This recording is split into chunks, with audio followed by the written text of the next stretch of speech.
Assalamualaikum warahmatullahi wabarakatuh. Pada kesempatan kali ini, saya Lina Kunila Sakti akan menyampaikan materi mengenai materi dasar penyuluhan anti korupsi.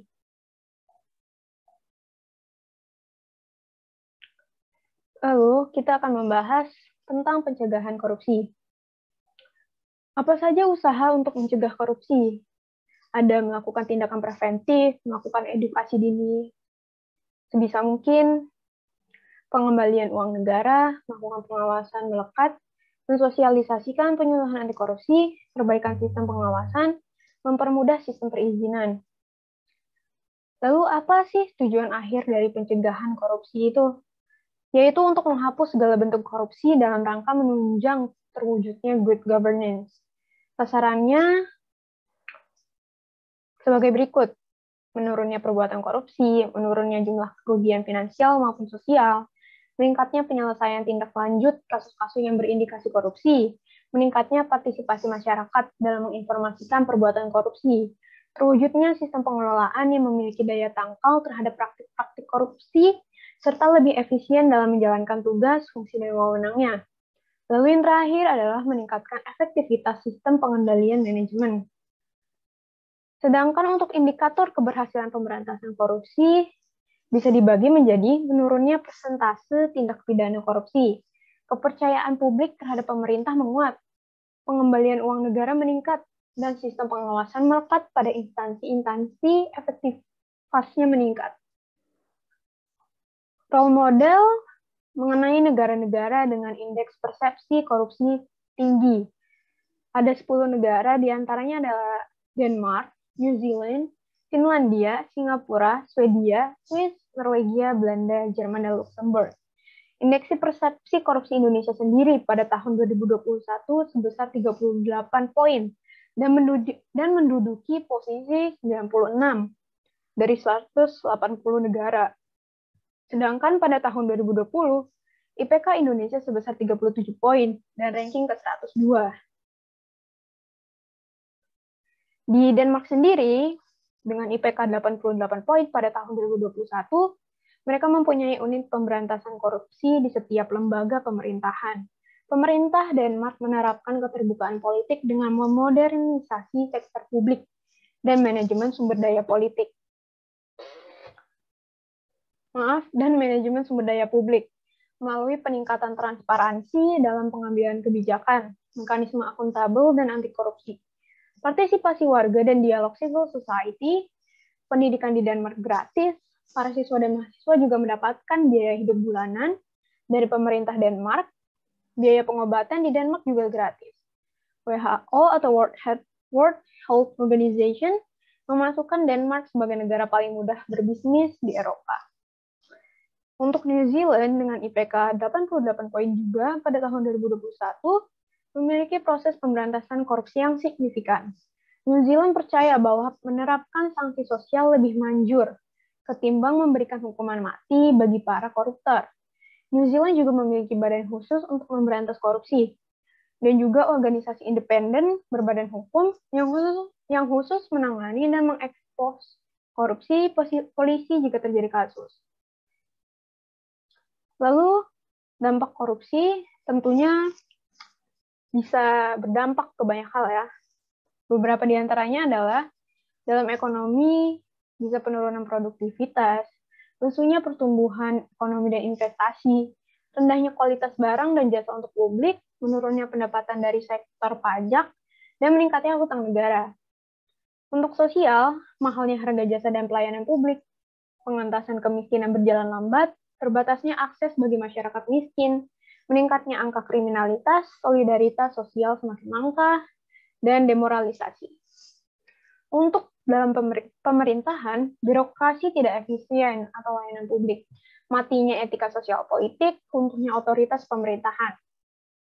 Dalam bidang politik, munculnya kepemimpinan korup, menguatnya plutokrasi, hancurnya kedaulatan rakyat, hilangnya kepercayaan rakyat terhadap demokrasi. Dalam penegakan hukum, fungsi pemerintah mandul, hilangnya kepercayaan rakyat terhadap lembaga negara. Pertahanan dan keamanan, lemahnya alustita dan SDM, lemahnya garis batas negara, menguatnya sisi kekerasan dalam masyarakat, serta yang terakhir dalam lingkungan, menurunnya kualitas lingkungan, dan menurunnya kualitas hidup. Perbedaan kerugian keuangan negara dengan hukuman finansial koruptor. Nilai hukuman finansial yang jauh lebih rendah dari nilai yang dikorupsi menyebabkan uang yang dikorupsi tidak kembali sepenuhnya kepada negara. Kerugian negara akibat korupsi hanya dikembalikan sebesar 10,57% dalam bentuk hukuman finansial atau sanksi denda terhadap terpidana korupsi, yang mana berakibat kepada adanya selisih yang sangat signifikan antara kerugian keuangan negara akibat korupsi dengan uang yang dikembalikan kepada negara dalam bentuk hukuman finansial koruptor. Hukuman finansial koruptor yang dikembalikan kepada negara sangat tidak sepadan untuk mengurangi kerugian keuangan negara. Selanjutnya, pengertian dan unsur-unsur biaya sosial korupsi. Apa sih biaya sosial korupsi itu? Biaya sosial korupsi merupakan dampak korupsi terhadap berbagai bidang kehidupan masyarakat, menimbulkan biaya yang disebut sebagai biaya sosial korupsi. Biaya sosial akibat korupsi ini ada biaya penegakan hukum, pencegahan korupsi, penahanan dan biaya penjara, pengadilan, serta biaya jaksa. Biaya sosial kejahatan dihitung dari 3 hal, yaitu biaya antisipasi kejahatan, biaya akibat kejahatan, dan biaya reaksi terhadap kejahatan. Lalu unsur-unsur biaya sosial korupsi dapat dibagi menjadi biaya eksplisit korupsi, biaya antisipasi korupsi, biaya reaksi terhadap korupsi, biaya oportunis implisit korupsi. Hubungan antara dampak korupsi, biaya sosial korupsi, dan indikator keberhasilan pemberantasan korupsi. Akibat dari kejahatan para koruptor adalah pelayanan publik tak kunjung membaik alias stuck. Pelayanan kesehatan mahal, biaya pendidikan semakin mahal, masyarakat yang hidup di bawah garis kemiskinan, masyarakat yang hidup di bawah garis kemiskinan meningkat, meningkatnya besaran pajak, dan biaya sosial korupsi. Lalu, banyak mengenai teori penyebab korupsi. Yang pertama itu ada dari Robert Kitgard, menyatakan bahwa teori CDMA, yaitu corruption adalah directionary plus monopoly minus accountability. Korupsi terjadi karena adanya faktor kekuasaan dan monopoli yang tidak dibarengi dengan akuntabilitas. Selanjutnya dari Jack Bowen, teori GONE, alias greed plus opportunity plus need plus expose. Faktor-faktor penyebab korupsi adalah keserakahan atau greed, kesempatan atau opportunity, kebutuhan atau needs, dan pengungkapan atau expose. Lalu ada dari Donald R. Percy, yaitu fraud triangle theory, di mana 3 faktor yang berpengaruh terhadap fraud atau kecurangan adalah kesempatan, motivasi, dan rasionalisasi. Ketiga faktor tersebut memiliki derajat yang sama besar untuk saling memengaruhi. Lalu ada teori willingness and opportunity to corrupt. Korupsi terjadi jika terdapat kesempatan atau peluang. Di antaranya itu kelemahan sistem, pengawasan yang kurang, dan sebagainya, serta niat atau keinginan. Didorong karena kebutuhan dan keserakahan orang tersebut. Lalu selanjutnya ada teori motivasi pelaku. Korupsi dapat dibedakan menjadi korupsi karena kebutuhan, ada peluang, ingin memperkaya diri sendiri, ingin menjatuhkan pemerintah, atau bahkan ingin menguasai suatu negara, yang diungkapkan oleh Abdullah H.H. Mauha. Lalu ada teori means and sin dari Robert Merton. Teori ini menyatakan bahwa korupsi merupakan suatu perilaku manusia yang diakibatkan oleh tekanan sosial, sehingga menyebabkan pelanggaran norma-norma. Lalu ada teori solidaritas sosial dari Emile Durkheim. Emile memandang bahwa watak manusia sebenarnya bersifat pasif dan dikendalikan oleh masyarakatnya. Lalu kita kembali melanjutkan.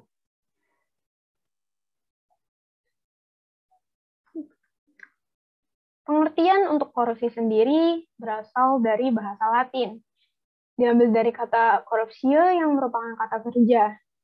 Corrompere yang bermakna busuk, rusak, menggoyahkan, memutar balik atau menyogok. Korupsi sebagian besar melibatkan 2 aktor, yakni pemerintah dan sektor swasta dan masyarakat sipil yang jadi korban. Tindak pidana korupsi sendiri berdasarkan UU nomor 31 tahun 1999 dan UU nomor 20 tahun 2001. Ada 7 kelompok tindak pidana korupsi.